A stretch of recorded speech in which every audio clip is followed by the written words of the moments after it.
એટલા અમદાવાદનો એક heart specialist જે સર્જરી કરતો હતો થોડા વર્ષ પહેલા ઓફ થઈ ગયો. એની વાત કરું તમને. આ માણસને પૈસા કમાવાની એટલી ભૂખ જાગી. પોતાની હોસ્પિટલ હતી, રોજના ચિકાર ઓપરેશન વગેરે હતા, ચિકાર પૈસા કમાતો હતો, છતાં ઓછા પડતા હતા. અમદાવાદની 5-7 હોસ્પિટલ સાથે ટાઈપ કર્યું હતું. એ બરાબર ઘરેથી 8 વાગે નીકળે અને 10 થી 12 સર્જરી કરે, હાર્ટ સર્જરી. જેના હાર્ટની સર્જરી કરવાની 10 થી 12, એટલે એને ખાલી પોણો કલાક લેવાનો. આગળ અને પાછળ એના આસિસ્ટન્ટ ડોક્ટર કરે. એટલે શું કરવાનું? એ સમય આપે, આટલા વાગે હાર્ટ ખોલીને રાખો. જેમ તમને હું કહું ને, ચોપડી ખોલીને રાખો, ઓલો એની ખોપડી ખોલીને રાખી હતી, એનું હાર્ટ ખોલીને રાખે. આ બરાબર ટાઈમ પર પહોંચે, પોણા કલાકમાં ભટ્ટાચાર્યની જેમ ફટાફટ સર્જરીઓ કરી નાખે. એની જે વેન વગેરે હોય એના બ્લોકેજ બધા દૂર કરવાના, બધું કરે અને ત્યાંથી ગાડીમાં બેસે બીજી હોસ્પિટલમાં. ત્યાંના આસિસ્ટન્ટ ડોક્ટરે હાર્ટ ખોલીને રાખ્યું હોય, ત્યાંની વેનને દૂર કરે અને પછી એના ગયા પછી પાછું એનું હાર્ટ બંધ કરવામાં બીજા ડોક્ટરો કામે લાગી જાય.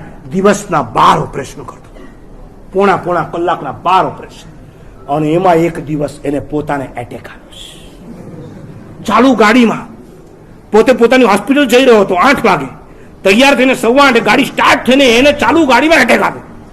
આ માણસે પોતે પોતાના ડોક્ટરને ફોન કર્યો, જલ્દીથી હાર્ટ સ્પેશિયાલિસ્ટને બોલાવી લો, આજે મારી જ સર્જરી કરવાની છે, મને અંદર લેજો, તમે ઓપન કરજો અને ડોક્ટરને કહેજો આવી અને મારું હાર્ટ સર્જરી કરે.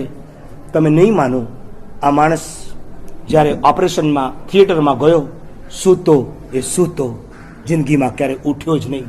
રોજના 12 ઓપરેશન કરી લાખો ને કરોડો રૂપિયા કમાયો. એમાંથી 1 રૂપિયો એને બચાવી નથી શક્યો. હજારો લાખો શ્વાસ ખર્ચીને તમે જે રૂપિયા કમાયા છો એ રૂપિયાથી તમને બધું જ મળશે, પણ એક શ્વાસ જિંદગીમાં નહીં મળી શકે. જે શ્વાસોશ્વાસ ખર્ચીને, જે શ્વાસોશ્વાસ વાપરીને તમે લાખો કમાયા છો, એ લાખો રૂપિયાથી તમને તમારી જિંદગીનો એક નવો શ્વાસ નથી મળી શકવાનો.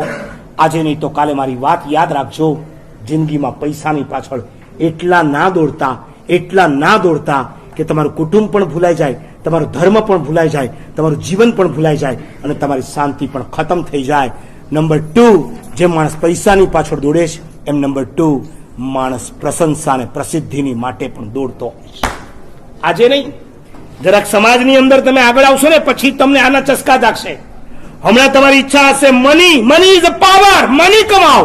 પછી શું હશે ખબર છે? ક્રેડિટ કમાઓ.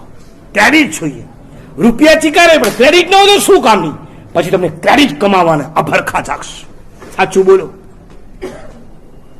તમારા પપ્પા નવો બંગલો બનાવે છે, શેના માટે? તમારા ફ્લેટની અંદર તમે સમાતા નતા માટે કે તમારી પાસે પૈસા વધ્યા હતા માટે?